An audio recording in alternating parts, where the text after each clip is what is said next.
Interlock, that is, you interlock the two. Now stretch them right as... Soccer, and the... Quiet, please. In exactly 15 seconds, we'll be on the air.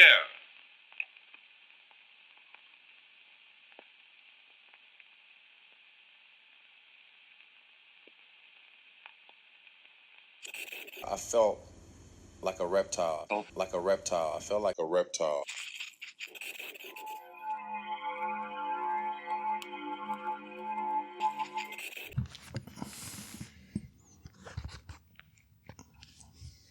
My scruffy beard looking grey. There's a few silver. Yeah, that's a silver polite way of linings saying, in yeah, there. it's fucking grey, dude. Right. 11, right? Episode 11. Sorry, yeah. I thought you meant the time. About to leave junior school. Okay. Episode 11. We're rolling? We are rolling. Hello and welcome to Full Reptile Radio, episode 11. Dude, we made it. Yep. All the way to 11. Double digits. Well, yeah, we did double digits last week. Yeah. But I don't oh, know. yeah, true, yeah.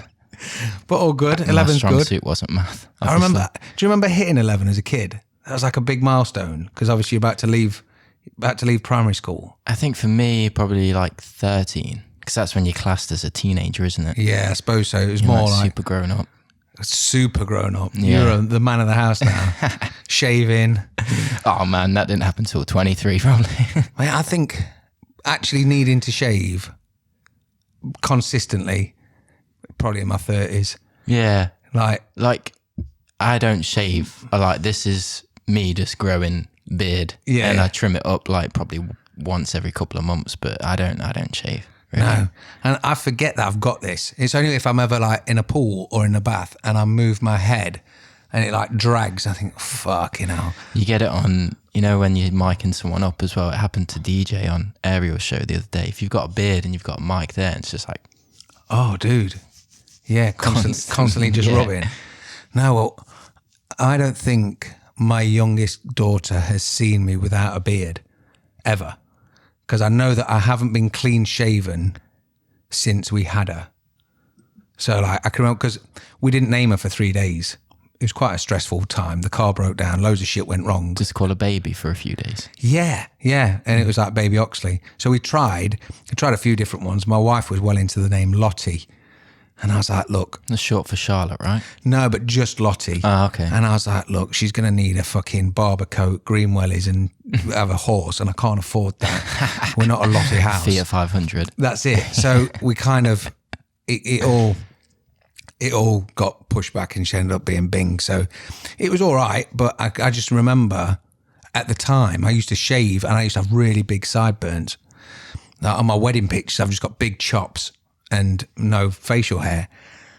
And it's like one of my friends, Chris, did Movember once, and he came into the office and he had his face covered because he used to ride a bike to work, and he took it off and I was like, who the fuck are you? And it was just this, he even said to me, he said, do you like my noncy face? And I was like, because you're so used to seeing someone with a bit of scruff, it's so weird. So I've always been scared to clip it back. Yeah, I think ever since I've had this, well, you can call it beard, I don't know. Really. Yeah, it's just like overgrown fluff. Yeah. But I went clean shaven. I think the last time I did it, it was when I was working with a mystery. Okay. And he was just like, never do it again. And ever since then, I've just been scared to even like cut. Mate. I mean, even when I cut it down, when your face just looks thinner. Yeah. And it's like, have you done something different? Yeah. And you've just had a trim or whatever. But I'm so scared that like Sue might leave me or something. Yeah. My life is settled because of the beard. Yeah. It's true. And it's like it's a whole different era, or not era, it's a whole different range of people that you get that nod off as well. It's like, sick beard, bro. And I can remember last time I went to the barbers, I see Mo in Hina, he's a fucking legend. And he gives me the hot towel, I get all the works. And because I was enjoying the pampering, I was like, no, take it a little bit shorter. And he did. And I got home and I was on my way back from the barbers, walking past the windows, looking at myself, checking it, thinking, yeah, it looks good, man. It looks nice. Because I always wear a hat because it takes too long to do my hair. And because my skin's so bad, when I put gel in my hair, oh, mate, it drives me insane. So like for Dan's wedding, did my hair, confused everyone. Like the majority of the people at Dan's house had never seen me with my hair brushed, and they were like, who the fuck's this? So it always annoys him because my barber has just had hair transplants. And every time I go in my hat, take it off. He cuts my hair, does a wonderful job, put the hat straight back on. And he's like, what's the fucking point? I wait till I actually leave the barbers and get around the corner, then I'll put it back on. No, man, I'm not walking out with a fucking fluffy, like, flock of seagulls. So I got home and I was feeling kind of good. It was like the sun was out, everything was nice, I felt right. And Stacey went, why has he done that? Not, it looks good, it looks bad. She's like, why is your face like that? And I was like, I just decided, a bit of a change. So I got over that trauma. I went to pick up Libby from school and she went, why's your beard gone? And I was like, I've still got a fucking beard. It's still there. And she was like, you look horrible. But then proceeded to let me know how horrible I looked all the way from school to the car. And I'm like, I know you're only like 11, but I could beat the shit out of you. Like, what are you doing? And she's just kicking off the whole time and then gets in and was like, Mum, have you seen what Dad's done to his face? And I was like, fucking hell. And I don't realise how much it impacts other people, how my fucking beard looked. I always remember my dad doing that when me and my sister were really young, like very young. And because ever since we were born up until like probably like the age of 10, 11, that kind of age, he always had a mustache. Yeah. Like just that good mustache. He never had a beard, but he always had a mustache. And I remember one day he shaved it off and he came downstairs and my sister was like literally like she'd saw Jason or something. Freaked. Yeah, just freaked, started crying, like ran out the room and I was just there like, what's wrong? What's wrong? Dad, what's happened to your nose neighbour? Yeah. But yeah, it is quite you don't really notice until it's gone how much of a big of a, because it kind of frames your face. Yeah. And, yeah. And you don't notice it. When you see someone who's a little bit chubbier as well, and like they shave it off and their face is just so different. Like my dad looked like Noel Edmonds and always had a beard. And he had like it was like a mullet, but it was a blow waved mullet. Yeah. And proper 80s. And I can remember him, he went for his haircut when we were kids and we went to the shops and we were walking up the street and he was walking in front of us. And I went and I could tell it was him. So I went and grabbed him and he turned around and he had no beard. And I was like, I've grabbed the wrong person. And it was him. And I was just like, what the fuck? And the problem is, as much as you try, you can't force it out like a fucking Play-Doh toy, like a mop-top hair shop. You can't push it back out. So you just sit there feeling like a mug until it comes back. And then by that time, I'll be like, I got my beard back. And Liv's like, who cares? Yeah. Why are you telling me? And it's like, because you made me feel like a piece of shit. And she's like, well, I don't think I did.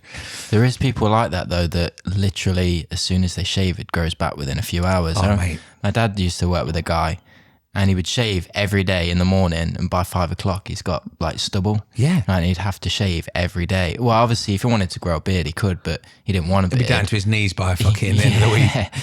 But yeah, there is people like that. It's like a constant growing lawn or something. Mate. Well, my brother, my middle brother he's like 6'3", built like a brick shithouse, never been to a gym in his life. The hair on him, like I'm almost like fucking bald, just naturally. There's the tiniest little bit and like those weird nipple hairs that are like, I'm going to make you look like a man, but then I'm going to stop. And you're just going to have this weird fucking hair in your ice cream. And he looks like a bear. And we're like, where the fuck? How is this like an equal mix? And it's like Danny DeVito and Arnie in Twins. Do you know what I mean? Like he gets all the oats and we get what's left. But yeah, it's strange, man. It's strange how obviously you don't see many people from school or previous work, and then like now I'm covered in tattoos and I've got a big beard. The amount of people I see at like events and places, and I went to school with them or work with them, and they've got no idea. Yeah, it's like a completely different Go under disguise. the radar. Yeah, man. Yeah. How did we get onto facial hair? I'm not sure. I think it was my greys in my facial hair. Oh, right. Yeah, the silver I'm bits. ready for silver. I'm all good. Like if it all goes grey, I got no problem. Like I can live with that. I can live with having a silver barnet, but you know, just the bits and bobs. Because then Stacey does that thing as well where she'll pull them out. Oh, but right, sometimes I begin doing like a ton down the M1 and she'll just like, bink. Fuck, darling, give me a bit of notice because it was annoying me. I was like, all right, no problem. Yeah, I'm kind of looking forward to that. Oh, lump in my throat. I'm looking forward to that like transition of going from saggy balls and grey hair. No, not the saggy balls part. Hopefully that the hair becomes before that. But the going from like brown or whatever to like silver and grey. I think as long as I've got my hair, that's what I'm worried about. I'm worried about losing my hair. Does it bother you? Oh yeah, massively. Because really? I've always I suppose, I don't, if it's like part of your look or your style to like style your hair and do your hair, and when that's gone, it's like I've lost part of my appeal in a way. I suppose. I don't know, I think if that was the case, I'd just shave it off. But yeah, I'm very much not looking forward to that day. I'm definitely a big believer though that if it's going, fuck it off. Yeah, of course. Same, yeah. The amount of people you see, and there's a film called The Buddy Games.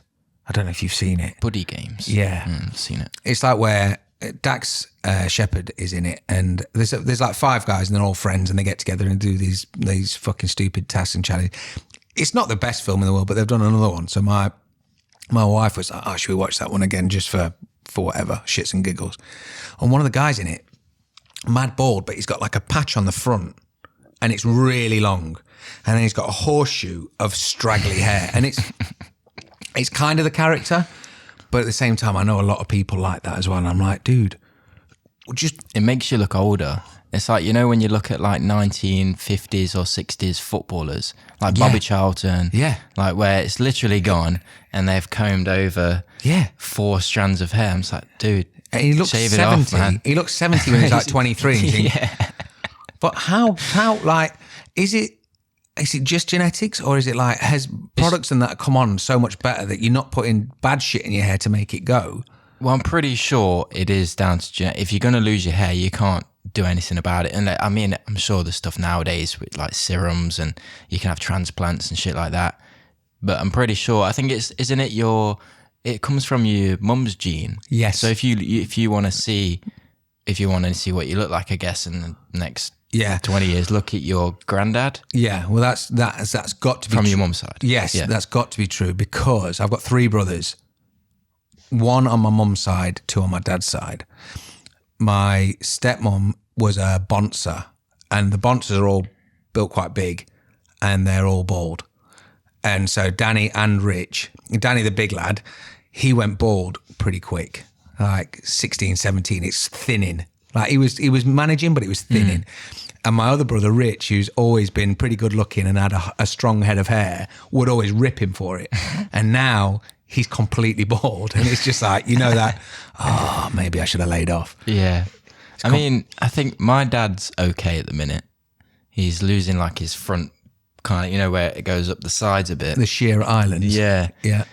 But my granddad, he always had like a really thick, well, not thick, but like he was a bit of a teddy boy back in the day. So he always had like the comb back, nice, like slick hair up until he was about 60 odd, I think. Sweet. But it was like silver slick back. Yeah, yeah. It was only then when he kind of shaved it off, and he's not really bothered about it now. But looking at that, I think I'm okay. Fingers crossed. Yeah. Well, I saw my dad today, and he's silver, but it's still there. Yeah. So, and my granddad had the craziest fucking hair you've ever seen in your life. It was the weirdest, wiry, it's like a perm. Like my hair's mad curly, but it kind of just, because it gets longer, the weight just pulls it out. So, I don't know, I might end up with like this weird fucking wiry mop of craziness, but I'll just have a hat on anyway. Yeah, so we need a hair loss cream sponsor or something, sponsored by Schwarzkopf. Yeah, Ceravide B or whatever it's called, the fucking serums and shit. Yeah, definitely, man. We'll hit us up with Apple TV as well, so that we can get the sponsors on there. What? So, sorry, what were you going to say? I was going to say, speaking of sponsors, because we did it at the end last time, and I'm pretty keen to get the sponsors out this week, because have you seen the new shirt designs that they've been putting out recently? I've seen the one that got put out yesterday, which I really want one, is the Street Fighter.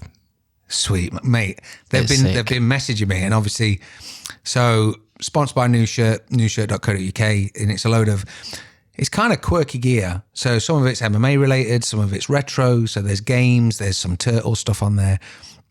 There's just old shit basically, but it's kind of cool at the same time, because they've just released a Street Fighter drop, and basically it's the characters that would stand Ken and Ryu. So it's Ryu and Ken initially as their first ones, and it's all of the characters, but the front is like a pixelated version, so like a 16-bit and SNES or Mega Drive character, nicely discreet on the front, and then there's the big original World Warrior Champion 92 Street Fighter on the back. So it's like kind of discreet in the front, but screaming in the back. So yeah, thank you to them. They're sending them out. Obviously, we'll get ours at some point. But no, it's just more of a shout out. So jump on, have a look, and same as always, let us know what you think. Yeah. We should rock a couple of pairs on the podcast one week. Yeah, I'll message you, and you'll have to let me know who you want, because who was your guy on Street Fighter 2?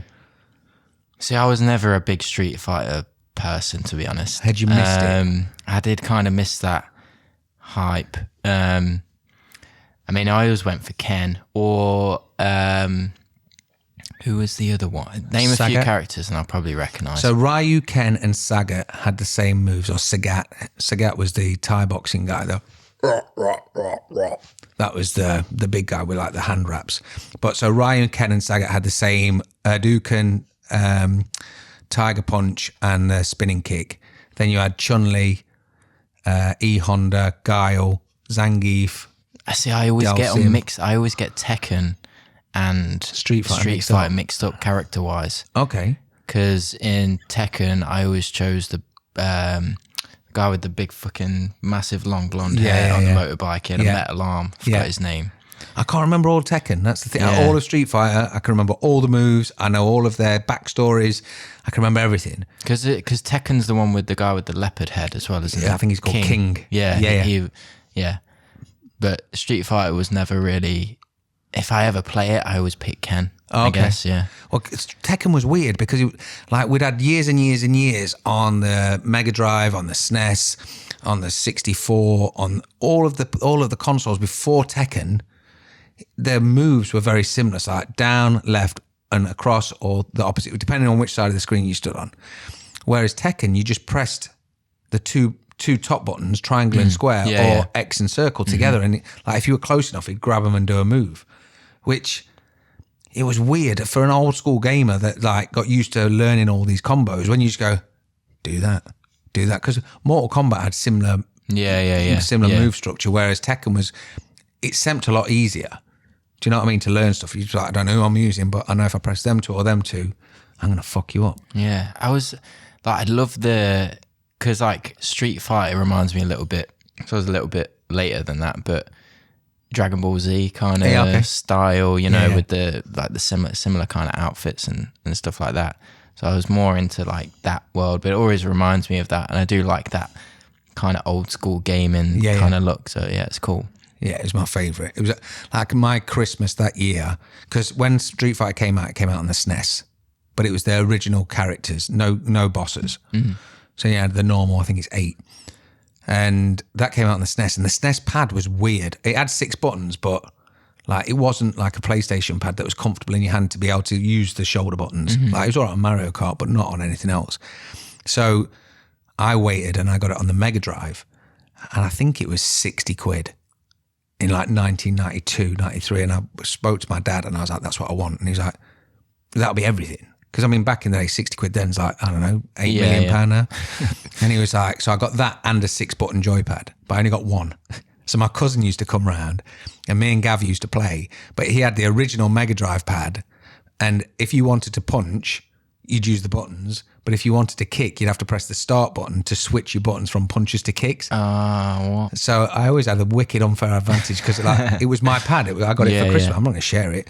And it was like 60 or 65 quid. And it was the biggest moment of the time. And then obviously, then you get Mortal Kombats and Tekkens and everything else. And it's just kind of snowballed. But it's not really ever changed that much, other than getting a bit 3D and stuff. Yeah. The same principle kind of. Yeah, man. Did you ever see that? Did you ever watch Black Mirror? Yes. Did you watch the episode? The 2 dudes that fell in love. Yeah. It's kind of fucked up. Yeah, that was a weird episode, but it was it was good. I liked how that concept. It was a pretty cool concept. Apparently, it's coming back as well. Black Mirror. Mate, I loved it. I loved every bit of it. It was. I think, obviously, when you look at the way that technology has changed absolutely everything in the past 20 years, but how fast it's done it in the past 10 years or 5 years or whatever. We were watching 1923 last night, so it's a prequel to Yellowstone. So it's about cowboys and all the rest of it. And basically they needed to send a message from this one place to Montana. And it's, we can send a wire or we can get something across. And I turned to Stace, and it's only 100 years ago. I was like, I can FaceTime anyone for free anywhere. And I know obviously there's the cost of the phone or the contract or whatever, but ultimately, like we can stay in touch with anyone so fucking easy, but you take it for granted so quick. And I think, is it Charlie Brooker that does Black Mirror? Yeah. He's kind of really tuned into the side of like, if he had a time capsule of his brain staying in the 90s as an observer of the current day. Yeah. So, you know, like when there was the episode and the person was, basically it was their status in life of likes. Like they could only go a certain way on the highway if they had this many likes, or like they were losing likes and it was affecting them in their life. Right, I haven't Did you seen see that. that one? No. The thing is, the best thing about Black Mirror, I like it with any kind of series like that. It's like you can watch an episode in season 5 and then go back and watch an episode in season 2. Yeah, you know what I mean? There's no like it's not following continuous on. story. Yeah. But no, I haven't seen that one. Well, it kind of highlights everything and how, not fake, but how everything isn't as real as it seems. Well, it's like people are reliant on that kind of stuff nowadays, even though it's not important. Yeah, precisely. Yeah. Like you see these people on these reality shows that are traditionally stunningly beautiful and they've got a partner that's equally as beautiful and all the rest of it. And then unfortunately they end up taking their own life or something. You're like, hold on. Yeah. You're meant to have it all right, technically together, but realistically, it's not the be all and end all. Do you know what I mean? Like it is I don't know if I just overthink shit, but you know, like when someone makes a video or a TV show like that, it reminds you to be a bit more grateful, or makes you look at stuff and think, holy shit, this is fucking. Well, watching that, it's slowly starting to become like that anyway, you know, with like, obviously all the AI stuff at the minute and like AI generated images and videos and like music even, like it's being AI generated now. It's slowly starting to become like Black Mirror-esque. Yeah. Just the way technology is going, and it's quite an accurate representation really, because like you said, it kind of looks the same, but it's like 30 years in terms of technology is probably ahead. Yeah. But well, it's how when we were talking about it last week and we were saying about, was I talking to you about it on the podcast when we were saying that when you look at Star Wars, Star Trek, all these like space age things, and like all people considered the future meant was floating cars, flying cars. It wasn't, no one really had like, a flat screen. Do you know what I mean? It wasn't like they predicted it to the point where they were like, oh, you can have a computer in your hand that you can do everything off. Like, yeah, they had phases and they had like little gadgets and stuff, but it was never really overthought to be seeing how we are now. Whereas with Black Mirror, because the majority of stuff has kind of been created, or like the concept is in place, it's just how powerful that concept is. So like flat screens are still flat screen TVs, but you went from being basically a CRT squashed into a flat screen to now QLED or fucking OLED or whatever the fuck it is. If you want to sponsor us one, it's fine, just for this purpose. But it's that type of thing that it's the same, but it's sort of developed to being thinner and better. yeah, I suppose at the time when they thought about flying cars, it's like hard to imagine past, well, we've got an aeroplane, we've got cars. That's definitely going to happen at some point. Why would you just have a flying car? Whereas like, because the idea or the technology hadn't come about in terms of like you said, like LED LED screens, and like it's hard to kind of imagine something that isn't already there. Just muster it up in your head, Yeah, or like even the fact that a TV's not going to be this big and wrapped in vinyl that looks like wood with a big clunky button on it, it's going to be. But then you look at like thin. films like Terminator and stuff that's just like, you know. Bang on. Bang fucking on. Yeah. Maybe not coming back in time, but at the same time, the robots, they got fucked off. Yeah. And they were like, do you know what? Fuck you, like your shit. What did I caught the end of iRobot the other day. It was on a movie channel. And it's just like that concept is not really that far away. No. If you think about it. I'm like not a murderer. being able to build a robot that you can have in your house and help you out with the housework and stuff like that. And, you know, it's not that far away really if you're looking. No. Well, I saw what they're doing now anyway. Mystery was on his travels the other day and he was in the airport and there was a little robot that was knocking about cleaning up. Yeah, the little Hoover ones. Yeah. Yeah. But that's not a million miles away from the T1000. Do you know what I mean? It's an independent thing that's doing what it needs to do through AI and cameras and all the rest Just of it. give it instructions and it do what it There wants. you go. But then it gets to the point where you give it less and less instruction. Do you know what I mean? Yeah. And it comes independent. Yeah, well, it's like my phone. So my phone at the minute, for whatever reason, it's an iPhone and it's doing something called a boot loop. And it just keeps restarting itself. So some days it can last all day and it's all right. But then other days when I need it or I'm trying to use it for like sat nav, it'll just loop. So halfway through the journey, it'll just turn itself off and then reboot. And I was thinking to myself, back in the day, like years ago, getting a new phone was a big thing. So you get like, it would look different, feel different, have different settings and different things on it. Whereas now, it's either Android or it's Apple predominantly. Yeah. And because everything's stored, it's not even like you need to swap your contacts over. You just sign in and it's like, I'm ready. But that development over the past few years is fucking insane because you've taken out all the geeking out of it a little bit. You know, when you used to get back and like you get everything out of the box and have a look and find where your settings are and everything's different. Whereas now you go, all right, well, I want that black rectangle to be the same as that one, but faster, please. And it's like, okay. And you go, all right, nice one. And I'm still not convinced that they're not putting shit in it to make it break. Oh, they do. Well, I don't think they do it, but Apple were pulled up on that for... That was for firmware, right? Yeah. So obviously you can only update certain devices up to a certain point before they stop making that software for that device. But I think they were purposely slowing old devices down, so you kind of had to get a new one. I don't know if that's true or not, but it's such a I'm pretty sure they do. got pulled up on that not too long ago about actually purposely slowing down the older devices or making the new software too powerful for the old devices. Hence, you have to get a new one. Which I can understand certain bits, but it's like my phone has always been in that thick rubber case. So when you take it out, it looks spotless. I've never really dropped it, never really abused it. And it basically came up with a message and said, unsure of if this battery is a genuine Apple part.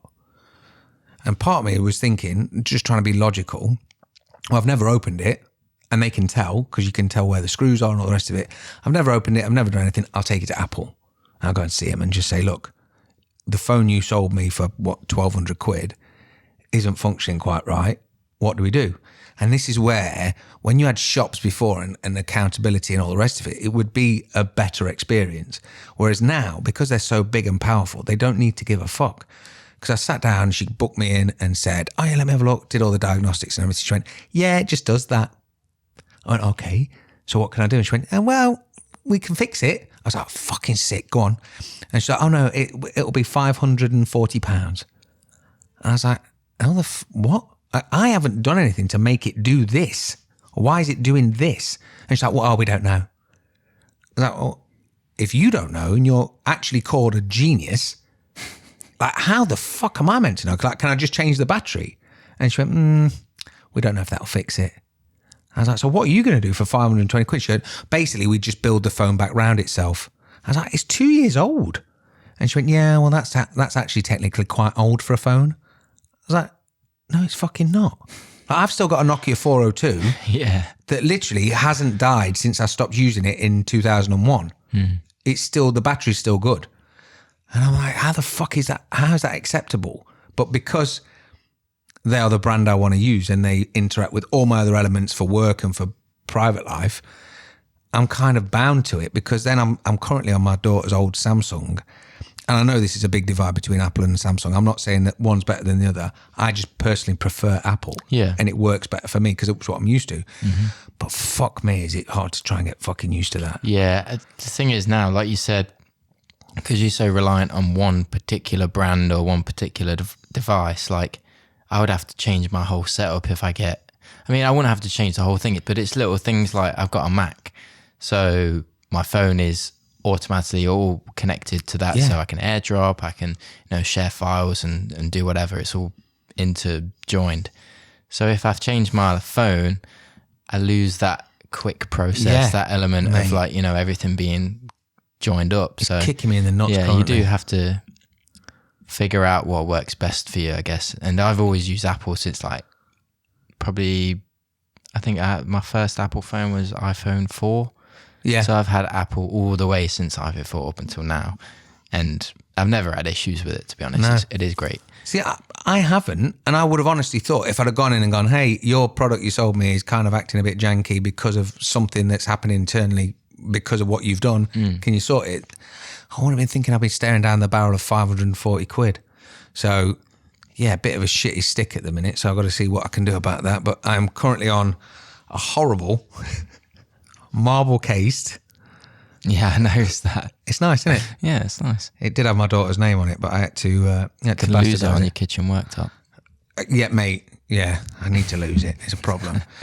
But yeah, there you go. So it's just one of them things, isn't it, man? Yeah. Did you watch the fights at the weekend? Fighting. We could talk about fighting a little bit. Yes, I did. So this is a good point for Amy to put an anchor point in to say the lads were waffling about beards and Apple iPhones for fucking half an hour. I stayed. I didn't stay up. Sorry, I caught it the next day. Fucking hell! What a fight! Yeah. What, you know about the main event? Yeah, man. Yeah. The main event was really good. How did you score it? 4-1, I think. I think it's about 4-1, or I don't think it was 3-2. I mean, Aljo just semped. He just semped on it. Like, I can't take anything away from Henry. I know last week we were talking about it and I was saying he wasn't my favourite character. But actually to see what he did to come back after 3 years and still perform and still get in there. And obviously Aljo's quite a bit taller than him and hadn't gone up a weight class. And what he was trying to achieve was incredible. But I think a lot of what people are doing, especially with Aljo, are underestimating him. Mm-hmm.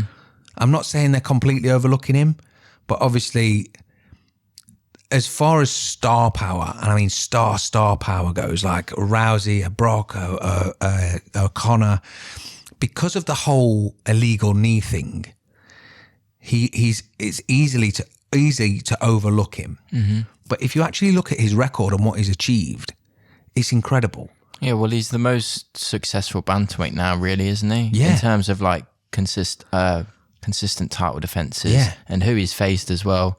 Like he obviously beat Dillashaw, now he's beat Cejudo. Yeah, Jan. Yeah, and beat Jan. Yeah. So it wasn't like, the knee. He beat Jan, but I don't know if because Jan did such a good performance the first time before the knee, he may have overlooked him a bit to think, do you know what? I had him fucking tucked up. I just needed 5 more minutes in, and it would have been Aljo's back at the bottom of the pile. So it's the same when you look at Dillashaw. Well, yeah, Dillashaw only had one arm and he's come back and blah, blah, blah. There's always excuses and reasons, but I don't know if Henry, he may have slightly overlooked him or thought this is the time, because obviously Cruz has been out. Have you seen that Dominic Cruz has been saying he's not a fan of what Henry did? What, in terms of how he fought? No, because he left the division. Oh, right, okay. Had a big rest and sort of cherry picked when he came back. Yeah. No, for sure, yeah. Which I can get, because Cruz was saying, look, if we're all training on the mats and you take 3 hours off and then come back and say, I'm ready now, you're going to fuck us up because we've been constantly working, which I completely get. But I still can't take anything away from Henry, because he did put a shift in. I mean, I don't think he won by any stretch, but he put a shift in, and like, for whatever reason, that last round was way closer than it needed to be. Mm-hmm. Like, I don't know, Aljo's known for his tank, and for I don't know if he's just, I don't know, it happens quite often in fights where you see someone really steamrolling and then all of a sudden they take a round off. And it's kind of unsettling as a fan, because you think you don't need to be getting clipped now. Yeah. Well, the thing is with Henry, because before the fight, he was kind of comparing himself to John Jones, like in terms of taking time out, coming back, and picking the right moment, I guess, in terms of like coming back.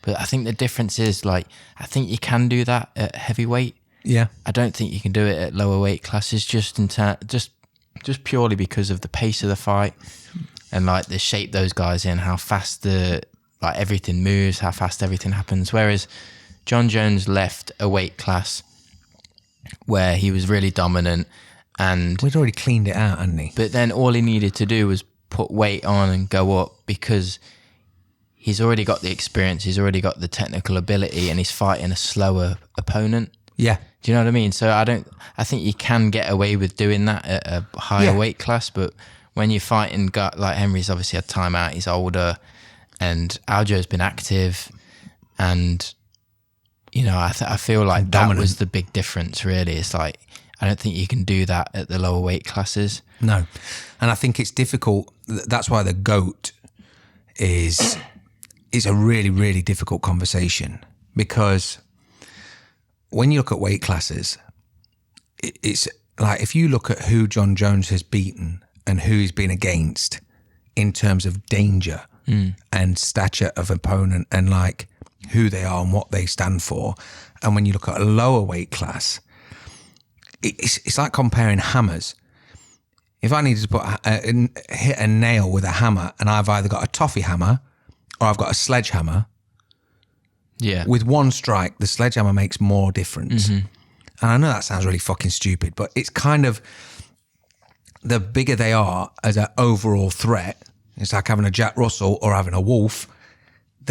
It's different. That's why when DJ had that incredible title run, but it was never taken as seriously as John Jones or as Anderson Silva. Do you know what I mean?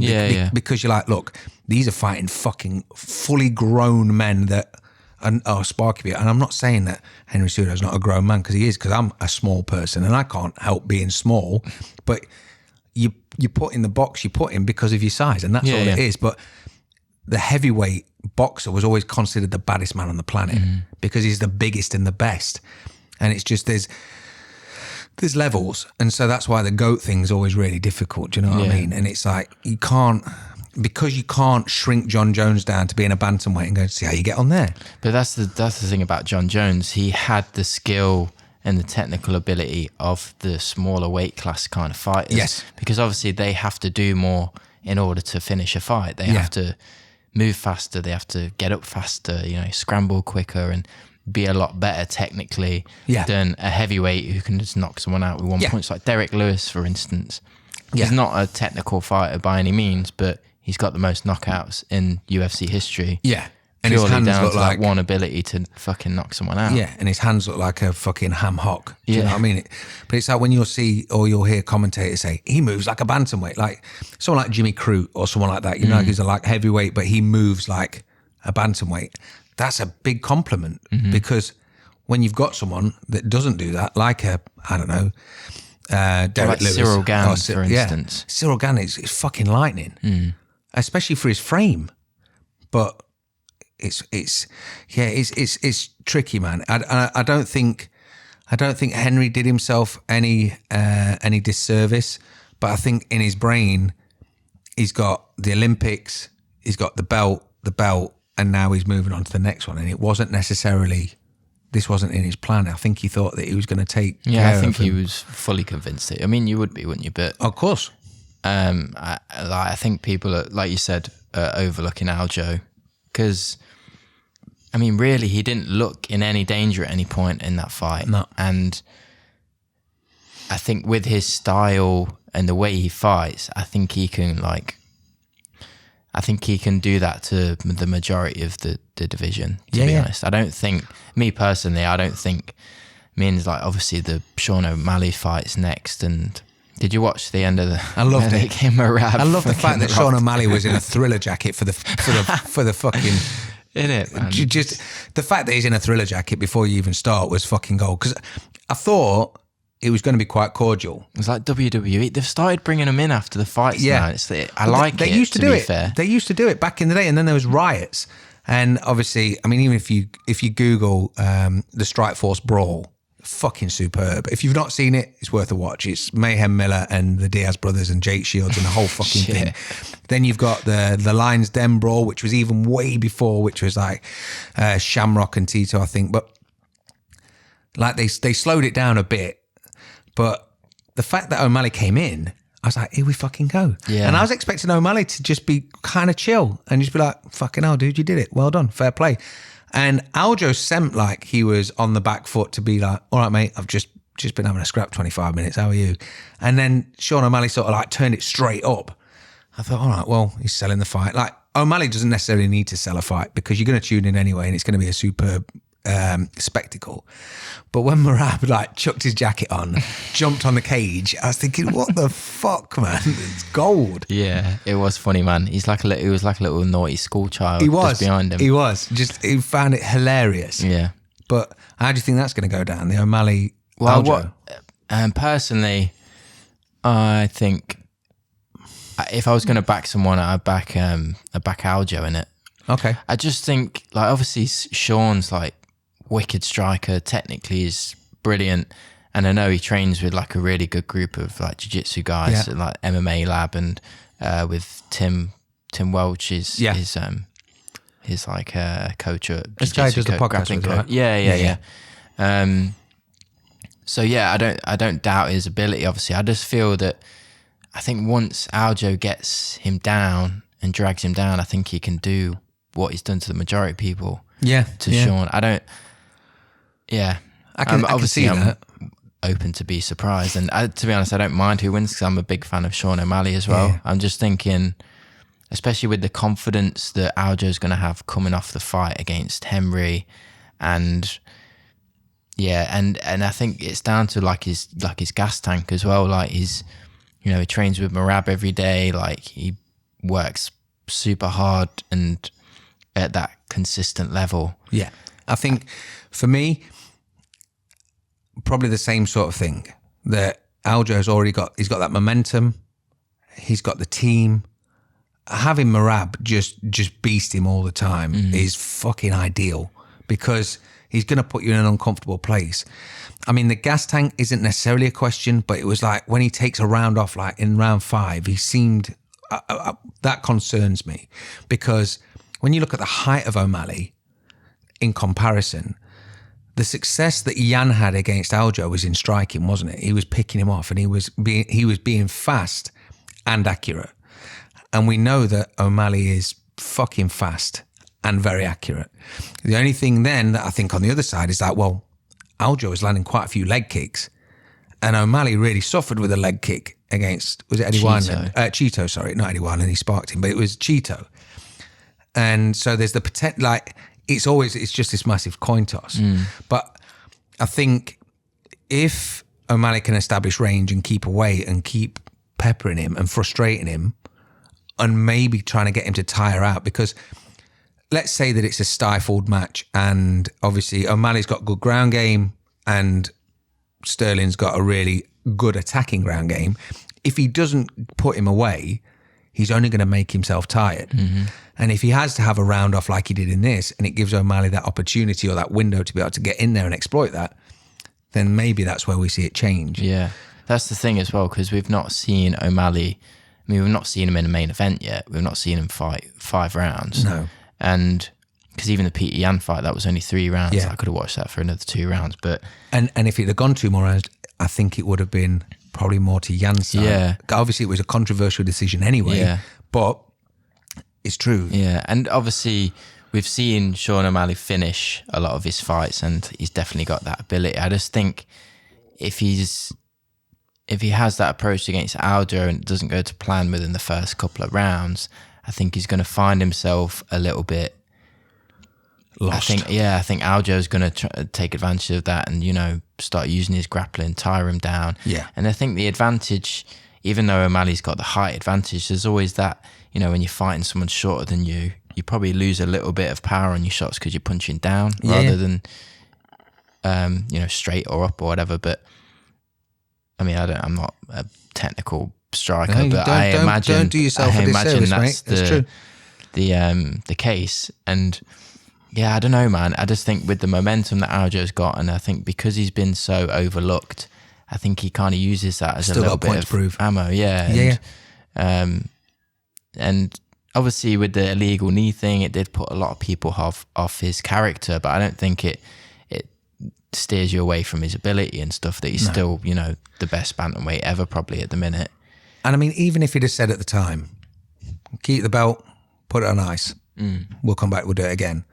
I think because, again, social media, it's a double-edged sword, because you see him turn up to a party and he's celebrating. And the thing is, you will celebrate because you've now done this. But the problem is, you'll never you don't know how it felt for him. Yeah, I think the hate, I think it got blown out of proportion because he was obviously seen photographed with the belt and celebrating and stuff. And like, tell me who else? I mean, why wouldn't the only other person I could compare it to where it is looks a bit shit is like, you know, when Gaethje beat, who did he beat to win the interim belt? It was Ferguson. Tony Ferguson, yeah. He beat, and you know they handed him a belt, and he just like threw it on the floor. He's like, I'm going to wait for the real one. Like, that's pretty cool. But I don't know. I just feel like that whole like legal knee and the way he kind of went about it. I think it was a bit of I think it was a bit harsh on him, to be honest. Yeah, and I think he got put into this like bracket of like you know being a fake champion and stuff. And it's like, well, he couldn't do anything about it, and he's proved it since. Yeah, and obviously it looked like he over dramatized the whole situation. It was a little bit footballer-esque. Yeah, but mate, he's like now, like he's totally proved there's all no that doubt. wrong. And if someone's only just got into the sport and they're watching him after that and have no understanding of that, before that as well, even exactly, like the way he was finishing fights, the people he beat, you know, you can't just that one. I mean, there's loads of worse shit that other people have done. I mean, like John Jones, you know, and you know McGregor, those kind of people that have not had the best careers public life, outside of MMA and stuff, and then he does that, and it's like viewed as like, mate.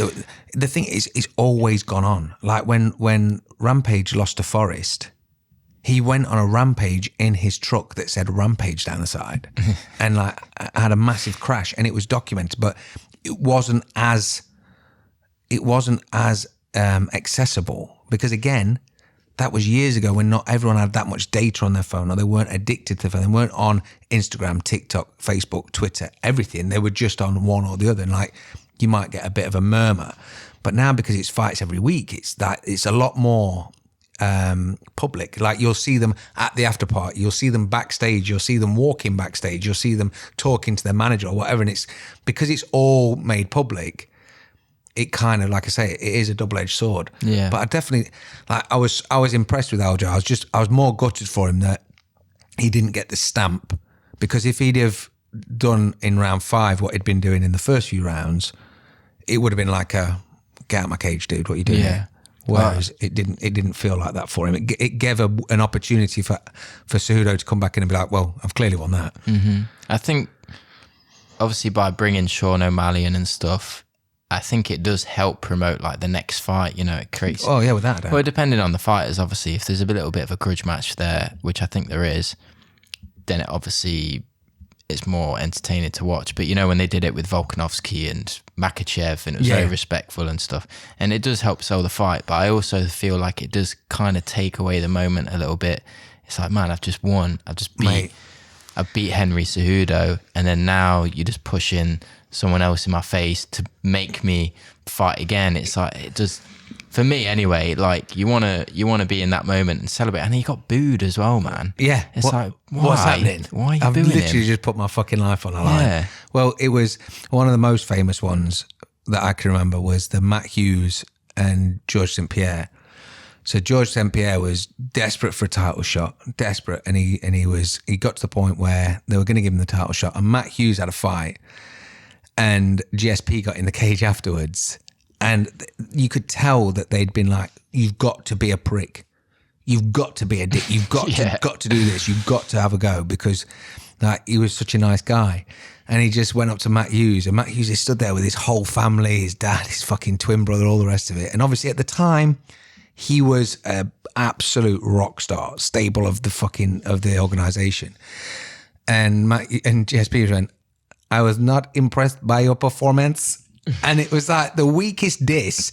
And at the same time, his whole family started shoving George. Like, what the fuck, man? Like he's just fought his arse off. And it's like they didn't give Matt Hughes the script. And because Matt Hughes wasn't really a trash talker, because he kind of did all his talking in the cage, but he did it really fucking like clearly. And it was almost cringy to the point, and it tosses up that whole thing again of like, should we let him in? And because when you get that big fucking scuffle, like Ronda and Misha Tate. It's like, oh, this is cool. I'm looking forward to this. But like you say, it sometimes can take away from it. I don't know. I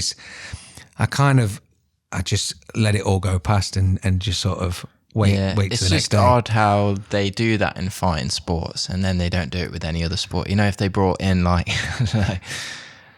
Man U against Chelsea just to face off, like Man U just beat Liverpool, and then the whole Chelsea team run out on the pitch and like, what you say now then? Yeah, shit, I want it. I'll beat you next time. It's like weird. I just feel like it kind of takes the. I mean, that's probably sound a bit boring, but it's like it takes the professional athlete kind of side out of it a little bit. I think it makes it a little bit WWE. It's the pantomime, isn't it? Yeah. It's the same again. It's the pantomime. And it's entertaining. Yeah. I can't, you know, don't get me wrong. It is entertaining, but you know, when it's seen as like these guys are all elite athletes and, you know, professional sportsmen, I just feel like it does kind of taint it a little bit. The worst thing is for every one of you that wants to know the analytical side of the elements of everything that's gone through, and like you want to see the scorecards and you want to let them have their moment and all the rest of it, there's another one of you in an alternative universe that sat there going, bring Sean O'Malley in a fucking cage, I want to see him fight now. And it's like, it's really difficult because it is quite a fine-tuned show now. Like the UFC's got it nailed, and it's kind of, it's strange. I know we've mentioned it before. It's like where you've got even iPhone and Android or PlayStation 5 and Microsoft. There's certain things that one organization does that the other doesn't just look at and go, well, we should do it like that. Because I don't really see it. I don't really find that I'm looking at that like in Bellator or in One. Do you know what I mean? I'm not looking at it going, what are you doing? It feels like a completely different show. So because the UFC have been established for a little bit longer, regardless of what they do, like if they've got Jake Gyllenhaal having a pretend fight in the middle of an event, my brain's just like, okay, fair enough. I wondered what that was like. You know, if you're in the crowd and you're watching that. Yeah. Because they must have got like the crowd to... Well, they must have got on the stage before and gone, all right. Yeah, I think they did. I think John Anik announced, the one I remember is at the weigh-ins. Oh no, McGregor came out, didn't he? McGregor came out at the weigh-in and was like, oh, I'm going to be, you know, we're shooting a scene out of the film. Like, okay. And doing that. And then Jake Gyllenhaal came on. Which didn't go public. Well, it went public in terms of like, it was on iPhones and shit, shit like that. But the thing is, my brain's just straight away, it's like, that's okay, no problem. But then, when I'm watching it back, I'm like, I'm sure Anik or DC said stop the fight, which, as we know, is illegal. So what the fuck? But not only that, Joe Rogan wasn't there. I'm like, where the fuck's Joe? And obviously Joe he was calling the card because it was a main card. It was a numbered event.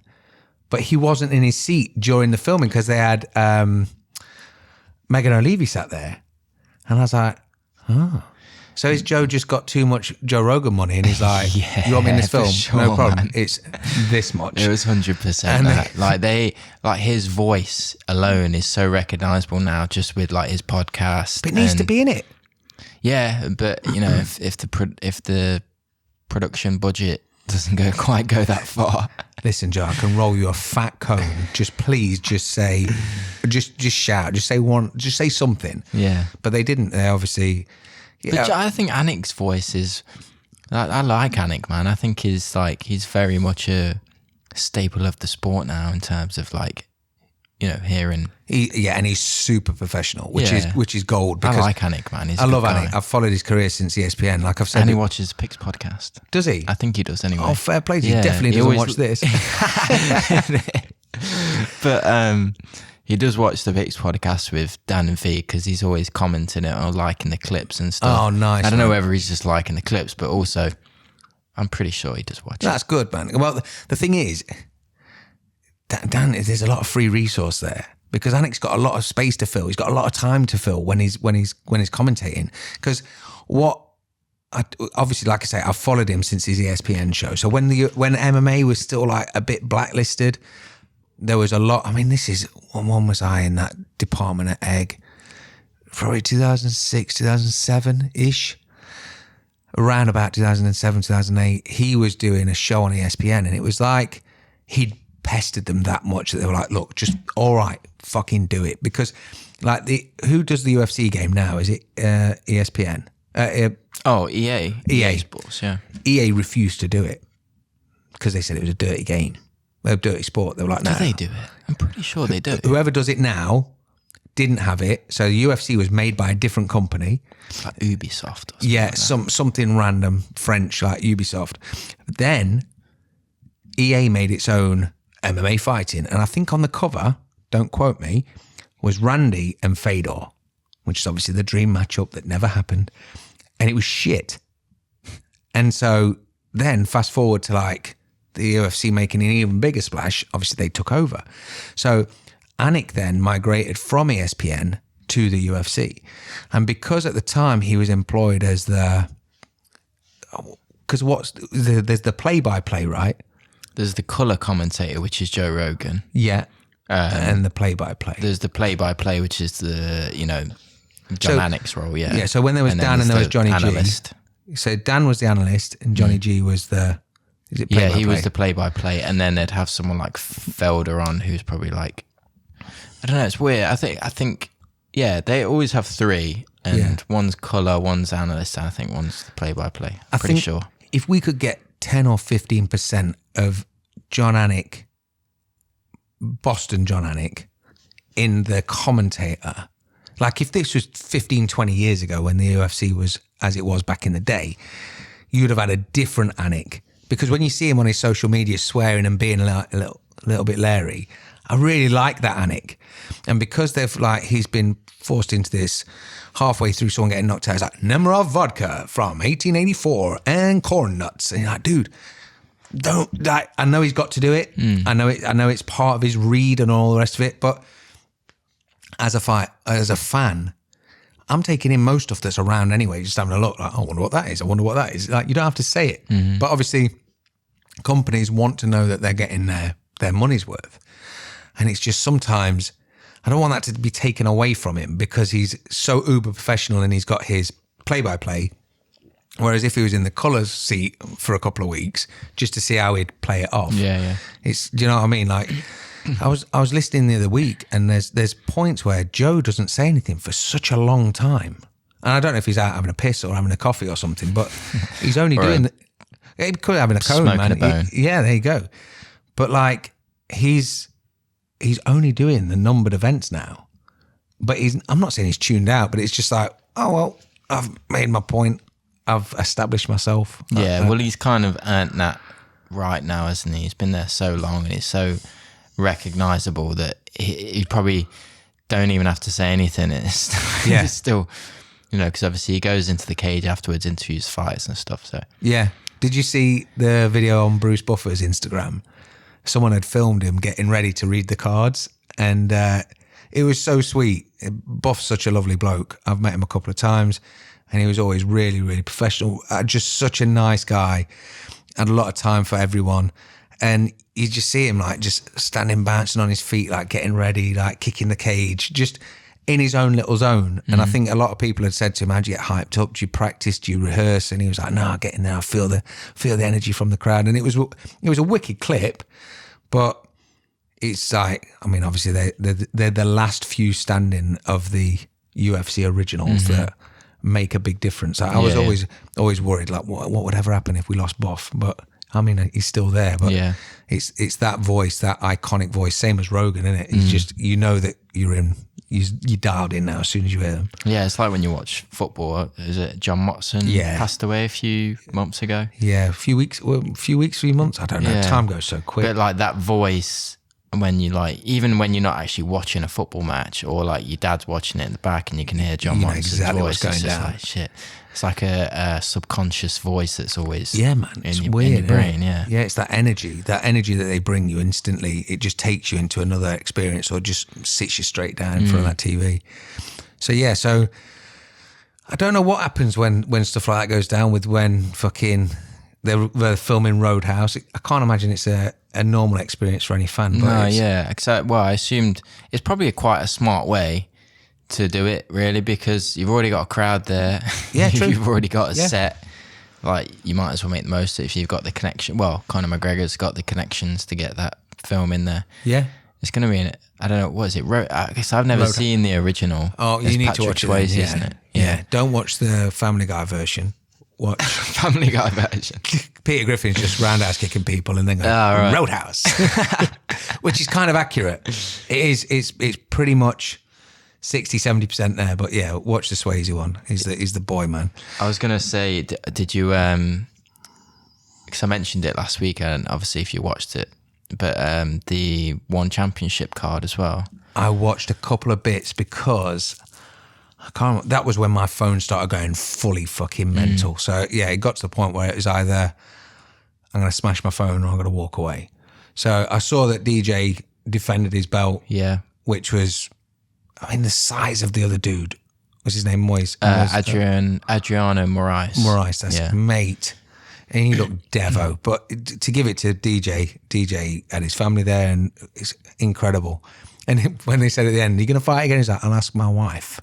And I'm like, I know that feeling. Yeah, Fair I mean, enough. he was on Ariel's show, obviously previously to him fighting, and he was saying that, you know, like he's still in good shape, and you know he's still young enough to be fighting and stuff like that. I think when it probably comes down to it's just purely down to family and whatnot at that point, because there's nothing else really that he needs to prove to anyone in terms of fighting. Not in that weight class. Not UFC. Strikeforce has gone. Pride's gone. Yeah. Where are you going to go? What are you going to like? There's nothing to do to prove. Yeah, but the one thing, because I watched the One Championship show because it was in Denver. I think. Okay. Yeah. It was in Denver, and it was a really good show. But I really like how they set up the show is like what it is in.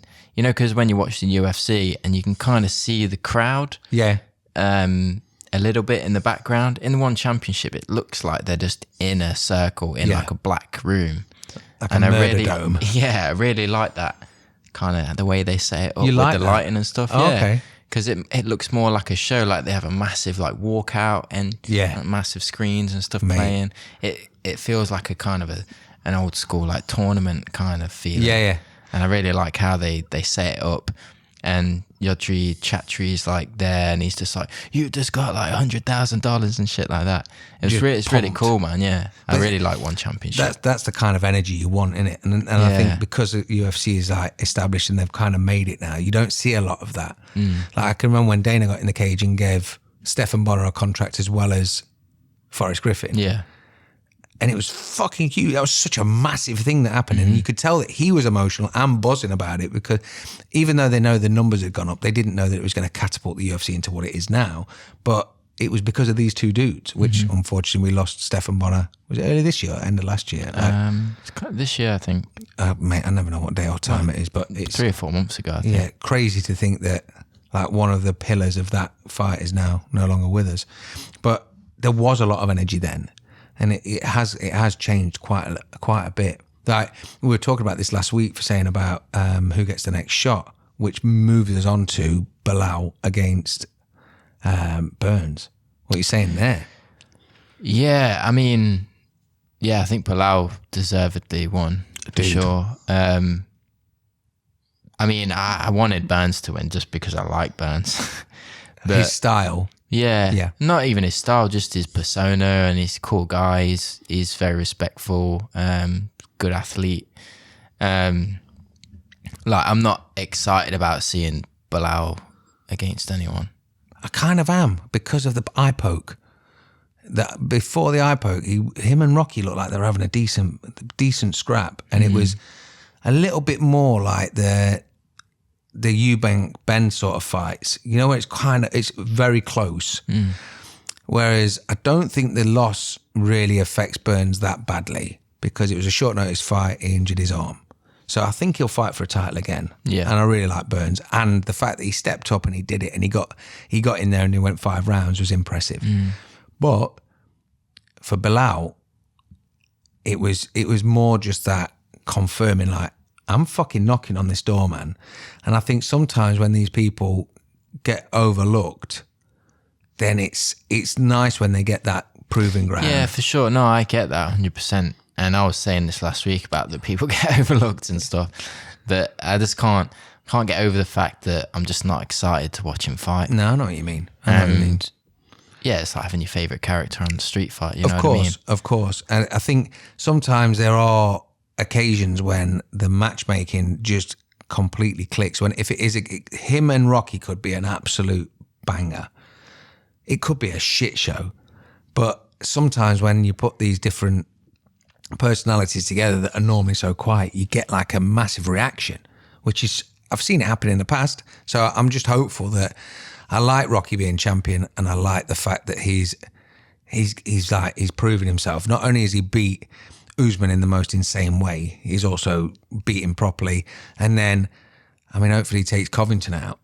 Well, this is the thing, because the one thing I liked about Bilal is that he didn't actually really call for the title shot. He called out Colby. Yeah. So I like that aspect of, like, you know, Colby, because Colby does sit on the side and does chat shit. Yeah. And he waits and he does pick his moment when he wants to talk up to, you know, get the shot or whatever. And I don't think, you know, he fought Usman twice for the title, lost both times. You know, obviously he's beat Masvidal, and he's kind of got back in the running, but he's not faced Gilbert, he's not faced Bilal. Like he's not finished. You know, He's not finishing people. He's saying that Bilal's boring and getting decisions. The records are like, it's a similar thing. Like I would like to see Bilal and Colby fight, and then Bilal win and get the title shot probably. I'm a bit tired of Colby just, like, it's just the same shit all the time. And like, he's not, you know, he's never been the champ. It's not like he's like won it, lost it. And, you know, he's he's like, he's never been the champion. And even when he's had the opportunity, he's come off worse. So yeah. I'd like to see Bilal fight Colby next. And then obviously the winner of that will get the title shot. But I would prefer Bilal to get the title shot. So there you go. You're coming round to him. Yeah, of course. That's only because I don't like Colby though. But it's all right, Bilal. We've got your back, dude. We've got your back. Yeah. But I think it's, if you were consistently fighting, like Chael Sonnen used to do it. Chael Sonnen was a fucking master on the microphone, and he would keep fighting, and win, lose or draw, he'd chat shit. But you would always tune in because he was consistently fighting. Whereas Leon fights, we've got Colby on an interview. Bilal fights, we've got Colby on an interview. It's like, what the fuck's happening? Like, how are we justifying this, that the actual people that are fighting, we're now talking to someone who's potentially going to fight them? You're like, what the fuck is happening? Do you know what I mean? And that's the weird pantomime that sort of takes over that side, because he's just brash. yeah, I don't think he's particularly good at being a bad guy. I think it's easy to do. You can be a prick, but you just got to like work it a little bit better. And especially, you know, when he's got his history of Masvidal and you know what he's really like. It's the same with Usman. When Usman used to go by Marty and like was a completely different person, you're like, well, that's going to come out. We're going to see that shit. And we know that it's all pretend. yeah. Do you know what I mean? Yeah, I just want someone to slap that freaking "Make Great America Great Again" hat off him. Oh, fucking idiot, man! just for the wearing fact shit. that it's a shit hat. Like, Well, it's just what it stands for as well. It's just like, what do you mean by... oh, without a doubt. But the fact it's a shit hat, Oh, right. like that is completely true. But the fact it's a shit hat, it doesn't go with what you're wearing. You dress like a fucking charity shot thrown up on you. But just be better. Find a gimmick. Like, you don't have to attach yourself to a fucking Donald Trump or this or that. Just be you, or be a dick and be you. Like, I'd love John Jones to fucking own the fact that he's a train wreck, and just came out and was an absolute fuckhead. You know that interview with him in DC? And he's like, I'll fucking kill you. It's like, you won't do fuck all. The real John Jones with the shark eyes, the way he turns into full fucking great white shark. I'm like, yo, that's the John. That's what I want to fucking talk to. Do you know what I mean? And I think with Colby, you could get there, but it's all just diluted. Same with the Triple C. It's kind of diluted with the shit antics that you like someone that you can't say no to who's gone, Henry, got an idea. And he's like, oh, go on. Yeah, what's up? It's like, I've made these cushions. And he's like, oh, I've made you a cushion with your opponent's face on it. Right? Can you kick it into the crowd? No, that's fucking stupid. It's like, oh, mate, listen, it's taken me 25 minutes to make this cushion. Would you mind? It's like, No, mate, that's fucking stupid. It's like, okay, it's all right. Don't worry about it. I'll be okay. Don't worry. I'll just keep it. And it's like, oh, fucking hell. Give it here. No, don't worry. Give me the fucking cushion. I've got a snake as well. A what? I've got a snake to wear on your neck. Give me the fucking snake. Okay, thanks. I've got a crown. What? Will you fuck off? I've got the crown, I've got the scepter, I've got the snake.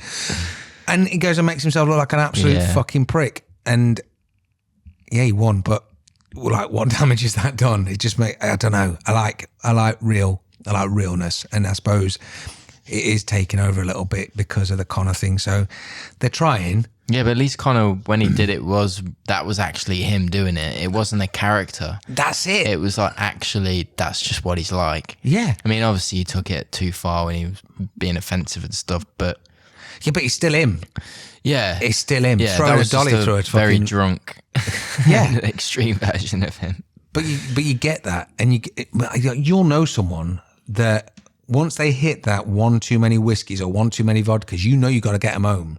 Because they're a fucking liability. Oh, yeah. Like the best person at the party, fucking great guy, and then you see their eyes going, you're like, hold on a fucking minute. Taxi. I mean, I've got the majority of the members of my family. I know where their limits are because I can see it in their eyes, and I'm like, oh, it's bedtime for you, mate. Because you've got to pull them out, but otherwise they would be throwing fucking trolleys through windows and they would be abusing people's fucking dads, and I'm like, dude. But he's got no one higher power that's going to grab him and say, that's enough. And he'll go, okay, fair enough. Like, we've got someone to look to, and they go, you're out of line. Like, I'll apologize in the morning. Whereas it's not really his thing. Yeah. Whereas Cejudo's not really got an enemy to be angry at. He's trying to make one for them to then go, you made a cushion of me. What? Yeah. Oh, that'll fucking show you. The cushion? You didn't even clear the stage. Yeah, well, just a fucking symbolic, innit? Symbolic. No, it's not fucking symbolic. It's a wonderful gift. I'm going to give it to my mum. She's got a cushion of me now. You slightly kicked it, but that's a very strange thing to do. Like, you fucking weirdo. So especially when you go back and like you've got Joe Riggs and Nate Diaz fighting in a do you know what I mean? It's like they're not fully committed to the role. So other than that, was there anything else that stood out on that card for you? Yan Xiaonen's knockout on Jessica Andrade, that was pretty brutal. Dude. Who else on that? I only watched the main card, to be honest. I didn't watch the prelims. You didn't watch it all? No. I can't think of anything that really stood out massively. But it was, Yan. I mean, Jessica Andrade. I mean, she took that short notice, I think, anyway. But that's twice she's done that and come out the wrong side of it, which is really disappointing for her. Like the weight cut to 115. Obviously, I know because she used to be a bantamweight, and then she's gone down again. Yeah. And obviously she's been the champion at this weight class, but the later she gets on into her career, and that weight cut becomes much more of a struggle. It's when you get find people knocked out like that as well. It's when you find people bouncing, it's almost like they need a reason. This is only through experience that I've spoke to fighters in the past. Not naming any names, but like they'll find that they're getting stuck, or they need a reason that happened, or they'll need a justification. So they'll go, do you know what? I'm going to go down a weight and it'll make all the difference, or I'm going to go up a weight and make all the difference. And obviously doing it on short notice is it's a dangerous thing in the first place, because obviously Yang Xiaonan is no joke. And obviously it was disappointing because she is a force to be reckoned with normally, and she caught that crisp. Yeah. It was a big shot. But I'm currently on airplane mode because I don't want my phone to be let me buzzing. because Wad is going to come by at some point. Well, not on the podcast, but we should bring him in. Coming by. Yeah, no, he should come on it. But he said he's going to come a bit. Let me just quickly message him back. Okay. Sorry for the viewers, but... No, you're good. So we've got this weekend. Yeah, so this weekend's card is actually pretty fucking good, to be fair. Well, I'm pretty sure I've still got that on my phone from before the airplane. So you've got Daniel Rodriguez against Ian Gary, which is going to be a decent fight. Oh, yeah. Rodriguez and Ian Gary. I like Ian Gary. I keep seeing him like behind the scenes as well. I don't know where it's like over friendly, but he's like a very nice, Seems really respectful personable guy. right? Yeah, like I've seen him in the fighter hallways. But and maybe everything. that's a little bit of mind games. I don't know, because when you you're about to beat the shit out of someone or attempt to beat the shit out of someone, and that guy's like, "Nice to meet you. Hope you do well. Hope we're gonna do really well." And like, Yeah, you're like, it's like, what?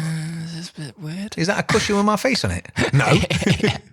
But I don't know. I like it because it's respectful, and I feel like the athletes should be like that with each other. You should be respect, your opponent, whatnot. But I also think you do need to be a little bit, especially in fighting sports. Other sports may be different, but fighting sports, I think there does need to be a little bit. Can be a bit tasty. Yeah. When there's a little bit of like obviously they've been thinking about this person for like probably 3 months. Yeah. And then they actually get up and they see them. That's the difference between people who actually do this sport and people who don't. It's like you can still be nice to someone, but I'm still going to beat the shit out of you kind of mentality. Yeah, a bit like Whereas Izzy. like for when me, you see Izzy. For me as a normal person, not saying they're not normal, but a normal person. A non-fighter. Yeah, a non-fighter, okay. For me to want to beat the shit out of someone, I have to be really fucking angry at them. Yeah. And I'm not an angry person, so it would take a lot for me to want to do that to someone. So yeah, when I see it, it's a little bit like psychopathic almost. I don't know. Yeah. Well, it happens quite a lot. There's like Rich Franklin was famously a maths teacher, but in the cage, he was a fucking savage. Like Warrior. Yeah. So he was a highly respected teacher, and he came on the scene and beat Ken Shamrock and beat Evan Tanner and beat, I think it was Travis Luter and Nate Quarry, like the knockout where you see a guy just go stiff and fall back. Yeah. At the old intro to UFC, that was Rich Franklin. Right. Okay. And honestly, he looked like Jim Carrey, but mate, he turned it on when he needed to. Yeah. And I've spoken to a number of fighters, and it is definitely a mindset. And I think some people are so ready for that, like, angry person that you can easily counteract it by killing them with kindness. That's why I thought maybe Aljo at the weekend, when Sugar Sean came in and started giving it a bit of like angry Sean, Aljo could have easily gone, "All right, are you okay? Calm down." Yeah. I'm just trying to fight, mate. And like that is, yeah. English banter, we get it because chill out, mate. Chill. Yeah, like the sarcasm or the way that you can wind someone up is so fucking easy. Whereas on the American side of things, it's a lot different. The sense of humour is a lot different, and I think sometimes they get drawn into it. Whereas like with Ian Gary, him going, "All right, everything all right?" They're like, "Oh, hold on a fucking minute." Because I noticed it because it was a video that I think UFC posted or something. And it was like him and Daniel Rodriguez in the saw hallway. each other in the hallway, and Ian Gary was like, just saying hello and like, good luck, hope let's put on a show and all that.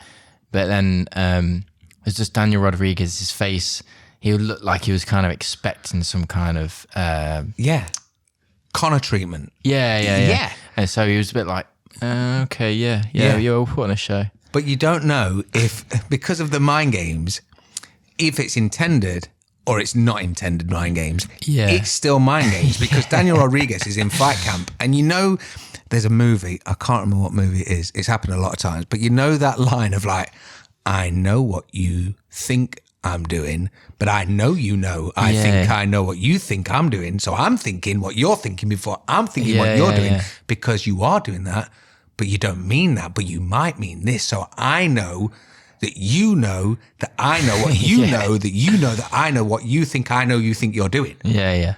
Or like the, keep your friends close but your enemies closer kind of thing. Yeah. And I think Ian Gary, he's definitely got a leg up on that. The fact he's Irish and he's lengthy and he knows Connor, and I know he's spoke about it before, he doesn't like always been associated with him, but it's not done him any harm. No. And he's an exciting fighter. The one thing that's concerned me is how he got dropped last time, because he can have his hands down sometimes. And Daniel Rodriguez can punch. Yeah. So I kind of don't want the hype train to finish. I'm really high up on Ian Gary. I like watching him fight. He's a fantastic fighter. And I'm just keen to see what's going to happen. Obviously, with it not being a numbered event, it still gives us a pretty exciting fight to get ready for. I think, to be honest, like seeing his reaction to the knockdown that he suffered in his last fight, I think the way he reacted to that was kind of a good sign, because I think he is the kind of fighter to look at that and, you know, work on it and see, how did I get caught? That won't happen again, kind of thing. Yeah. So I do feel like he's, you know, every time I've watched him fight, he's better every time. So I think, and he's still young. What is he, like 24, 25, something crazy. like that? Yeah. So like, he's got years still to make those improvements, and he's already at this level now.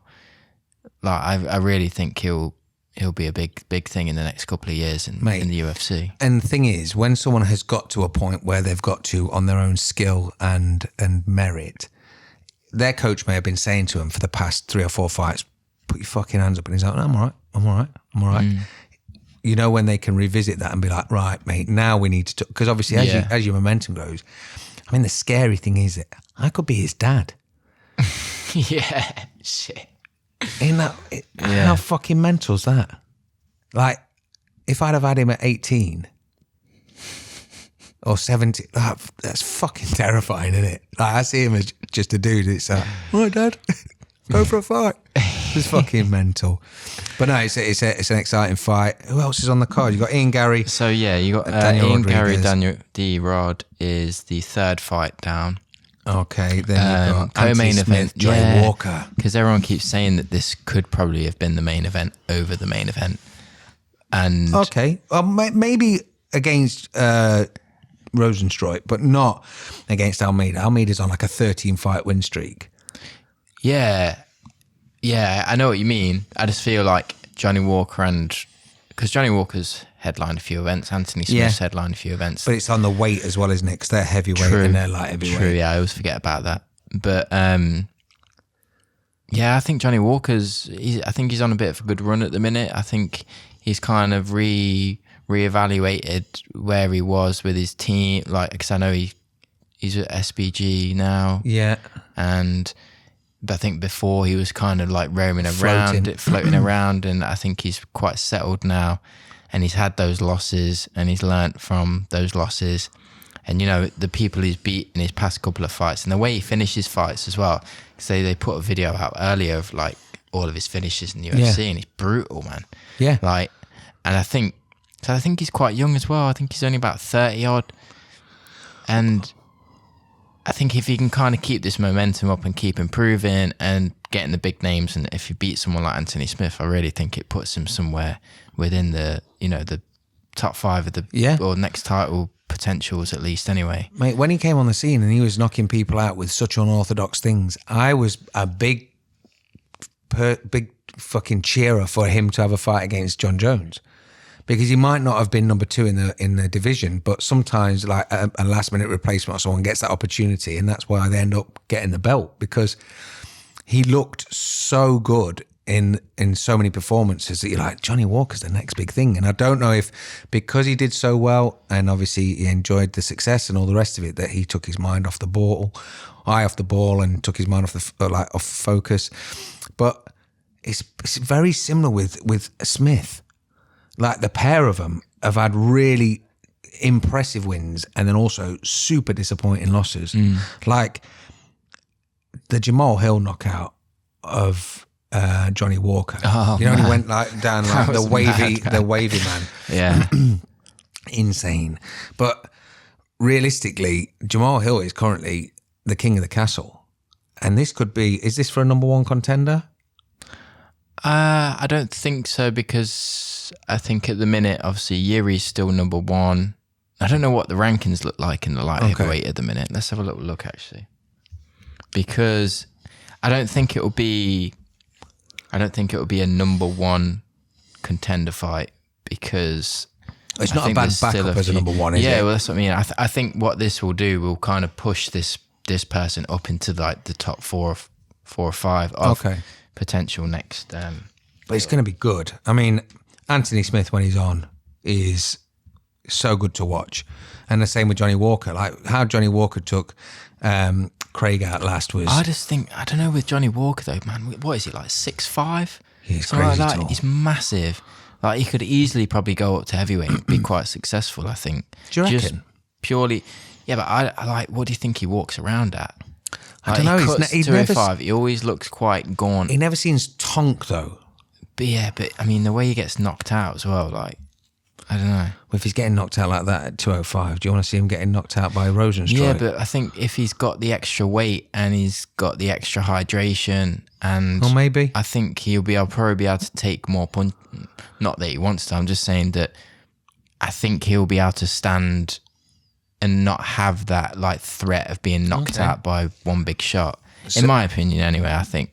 So if Okay. this streak gets ended in the next couple of years, you may see him move up to heavyweight and take on a heavyweight Potentially, contender. yeah. I mean, he's still young enough too, and so at the minute, obviously, Jamal Hill is the champion. Okay.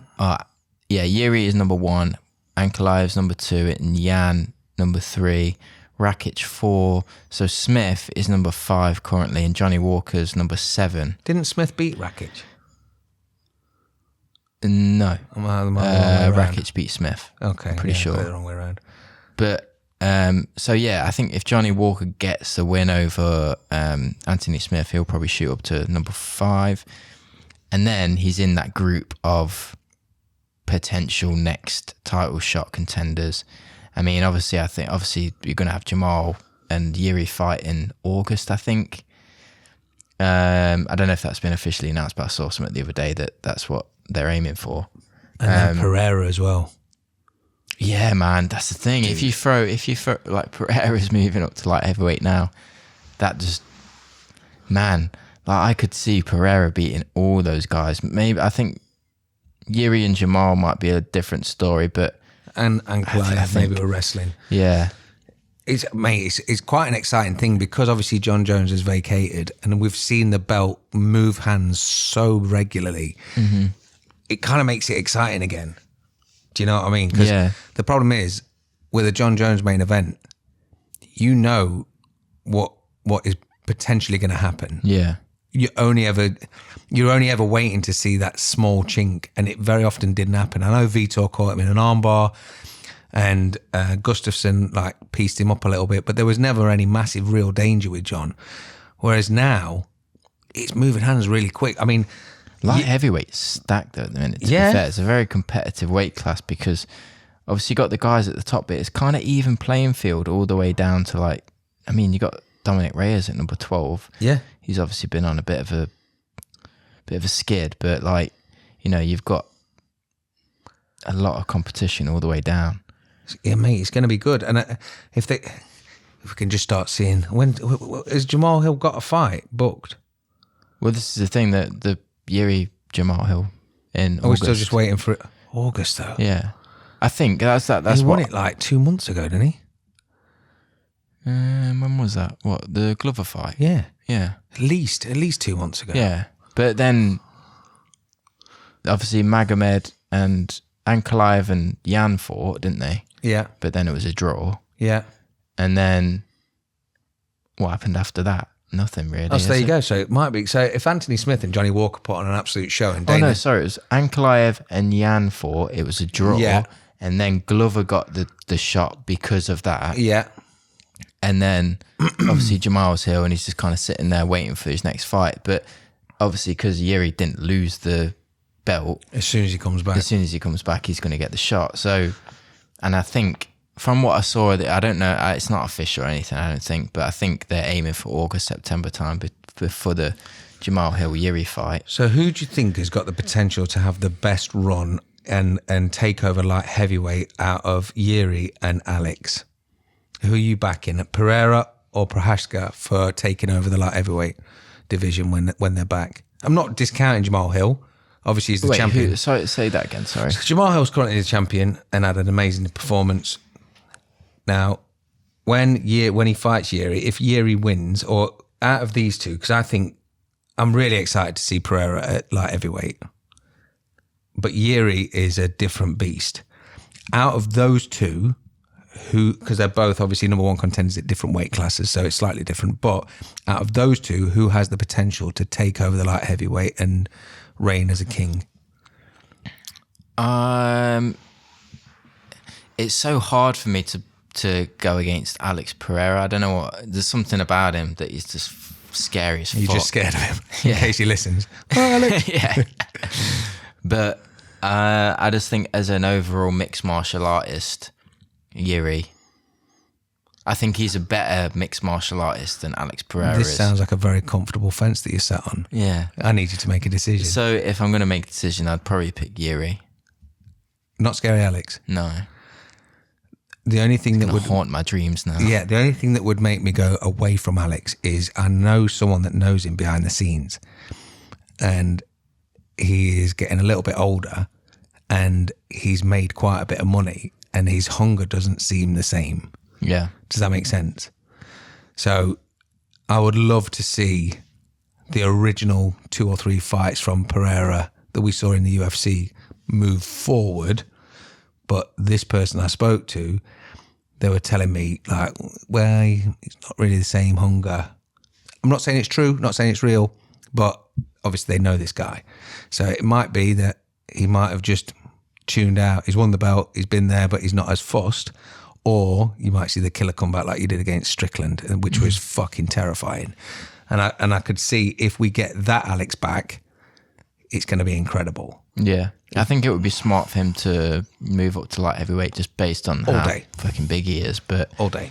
I think if he gets a shot against Yuri, well, assuming that Yuri beats Jamal, because Jamal's good, man. I like Jamal Hill a lot.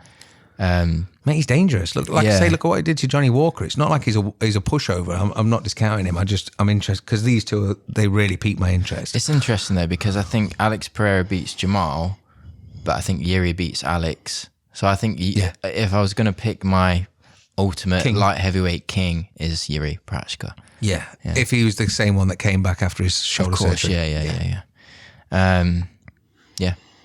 Exciting, man. Yeah, man. And then obviously the main event, we'll quickly touch on that. We've got a couple of minutes for Rosenstruik, can't we? Yeah. I mean, I'm not too excited about this fight, but I'm quite excited about Jailton Almeida because obviously he was a light heavyweight coming into the UFC. I think he made his Contender Series fight and he had a fight after that at light heavyweight. Then he moved up against Parker Porter. Yeah. And he fought him and Takaji, I forgot his name. And then his last fight against, who did he fight last? Gelton. He's just been fucking running through everyone. Yeah. Since like a freight train. Yeah. And I think one of the reasons he's probably moved up as well is because he probably sees a better opportunity in the heavyweight division than he does in the light heavyweight division. Yeah, because if you look, I mean, you've seen the size of the guy. He's massive, but he's ripped as well. Shredded. He's like, he looks like a street shark. Yeah, and I think like Dan was speaking about it the other day on the War Room, and it's like I think as the sport progresses, you're going to start seeing more of these heavyweights come in. Yeah, you know, they're not Tank Abbots. And they're not like Roy the Roy Nelson physique, where you know they're just big people. They're not athletes. Yeah, so like Derek Lewis. Yeah, like Derek Lewis has got a solid chin. Not taking anything away from him, of course, but you know, with the more money pumped into the sport, you know, with sports nutrition and like, you know, dietitian and everything like that, you're going to see these bigger guys that probably won't go to the NFL. They'll come to the UFC instead. Yeah. And well, you look at DC. Look at DC now. Yeah. And look at DC when he fought. He was never ripped, but he was always in shape. Yeah. But you know, the normal DC, if we call him lazy DC, is a bigger bloke. Yeah. He's enjoyed his Popeyes. And it's one of them where if you put DC on a regional circuit, he would wipe the floor. If you put him probably in a lot of other organizations, he'd still compete at the same out of shape DC. Yeah. And not at the top level, but he would still put on a performance. It's like when you see Matt Serra fight. You know when you see Matt Serra wrapping someone up in BJJ in his gym?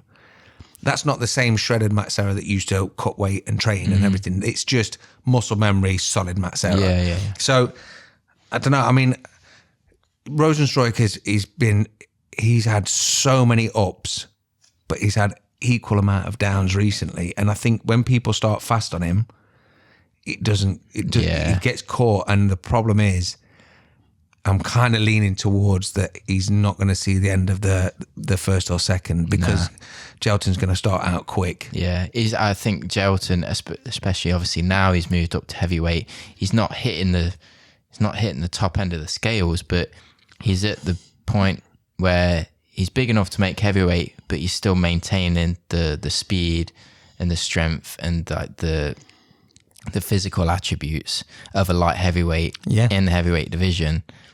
And looking at the rankings, I think once obviously John Jones is out of the picture, because obviously I think he's going to retire after the Stipe fight, then you look up and like he's in the similar situation as he is in with Rosenstruik, like Spivak, Tuivasa, you know, these bigger guys, but they're slower than him. And if he can just do what, you know, if he can just wrestle them, grapple them, and like that Dagestan kind of style that he's got. Is your Jelton the one to watch? Is he the one that you think is going to take over the division? Based off what he's done already in the division, and like, you know, he's got a lot of momentum. Obviously, everyone can get knocked out, especially by someone like Biggie Boy. Yeah, and that's the thing with him. It's like Rosenstruik's always got that ability to, but you can't rely on that. I don't think you can't rely on that when you're coming up against people like Jelton Almeida or Tom Aspinall or not with technique and a game plan. Yeah, it makes it a lot harder. Doesn't it? Look at Kron. Yeah. Oh shit! Yeah, got about that. We were going back to 1994, weren't we? 93. That was. I don't know. I always had Jordan in that fight. I know you did, and I thought that Kron, he kind of let me down, man, because he's been training with the Diaz brothers, and I was like, fuck yeah, man, this is it. We're going to get a new Kron back, and he's going to fucking have hands, he's going to piece him up, he's going to slap him a little bit, then he's going to sub him. And he didn't, and I was like, oh, man. But even up to the last second of the last round, I was like, maybe in a minute, maybe get a knee. Yeah. And it was like, even if, let's say he won a last-minute submission on Charles Jourdain, right? What do you do with him? You know when someone's bum scooting, it's not necessarily seen anymore. Like pulling guards, not necessarily seen as much. It's more you are training to impose your will as opposed to surviving in a fight that you've been put in a position you don't want to be in. Yeah. Well, it's that whole like striker grappler thing, and that is slowly dying out because massively. Everyone's becoming an MMA fighter. Yeah. It's not. You know, you obviously you can win fights like that, but you know when you've got a striker who is also slick on the ground as well, and a black belt, not like, just like I can survive. Yeah, you're a fucking black belt. Leon Edwards, for instance, like when you come up against someone like that, like, and you're trying to jiu-jitsu them, it's not going to work because it's different. It's different sport.